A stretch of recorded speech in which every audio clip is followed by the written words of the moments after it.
Je crois qu'on peut dire qu'on est très heureux de reprendre ensemble la direction d'Allianz. Et bien sûr, on va se concentrer sur les activités qui ont fait le succès d'Allianz par le passé, à savoir le programme Allianz et le montage notamment de projets InnoSuisse. Mais on voit aussi que les entreprises, elles ne se limitent pas à créer des collaborations avec les hautes écoles, mais elles pensent écosystème aujourd'hui. Et ça, c'est cette tendance justement de l'innovation ouverte, de l'open innovation, d'avoir accès aux écosystèmes.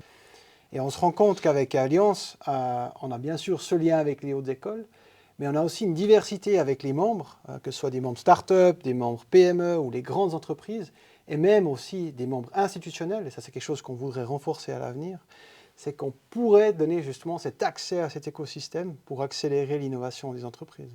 Pour nos membres, on a vraiment la capacité de les aider sur tout le parcours d'innovation. On voit qu'il y a des entreprises qui viennent avec une idée assez précise de ce qu'elles veulent faire et dans quelle direction elles veulent innover. Donc, questions précises, réponses précises. On va identifier un laboratoire parmi la multitude de laboratoires de recherche que nous avons en Suisse romande. Mais on a également des entreprises qui viennent avec des questions beaucoup plus ouvertes. Donc c'est un peu « I have a dream », je veux innover dans telle direction, j'ai vu que les concurrents progressaient dans telle et telle technologie.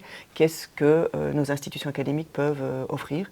Et donc on peut les prendre également à ce niveau de réflexion, enrichir avec des informations et puis les faire progresser jusqu'à un montage de projet avec un laboratoire académique et jusqu'à l'obtention d'un financement.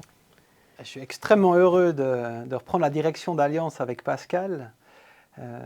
Ça fait 5 ans que j'étais au comité, donc je connais particulièrement bien Allianz. Et je pense qu'elle a des atouts indéniables en matière d'innovation en Suisse. Tout d'abord, elle était pionnière sur la création de collaborations entre les hautes écoles et l'industrie. Mais plus important, c'est que les conseillers d'Allianz et les équipes d'Allianz, ils ont des compétences extrêmement fines sur les laboratoires de recherche et sur ce que font les personnes de recherche dans le réseau de Suisse occidentale, mais de Suisse au sens large. Ça fait 6 ans que je suis à l'EPFL. Avant ça, j'ai passé 15 ans dans le domaine privé, donc industriel.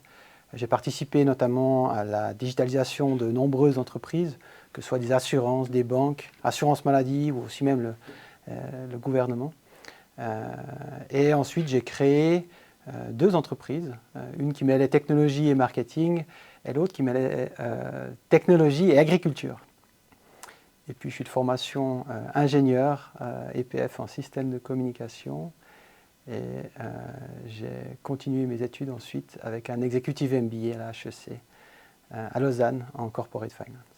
Donc je me réjouis de contribuer avec Antoine à la reprise de l'équipe Allianz et du programme. C'est une équipe de conseillers vraiment experts et stables depuis plusieurs années, donc qui a pu monter en puissance et puis en niveau d'expertise également tout au long du temps. Et puis pour revenir peut-être un peu sur mon parcours professionnel, donc moi je suis ingénieur en sciences des matériaux à la base, donc j'ai étudié en Belgique.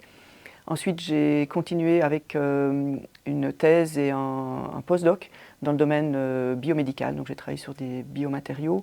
Ensuite en fait je me suis dirigée vers les relations industrielles de l'EPFL et puis j'ai eu la chance de travailler sur le projet européen Enterprise Europe Network pendant une dizaine d'années. Et donc là, on a beaucoup travaillé avec les entreprises suisses pour les aider à collaborer avec des entreprises européennes sur différentes innovations. Je suis devenue conseillère Allianz en 2011 jusqu'en 2020 dans le domaine Life Science. Donc là, c'est là que j'ai commencé à monter plus précisément des projets InnoSuisse, des collaborations avec les institutions académiques en Suisse romande.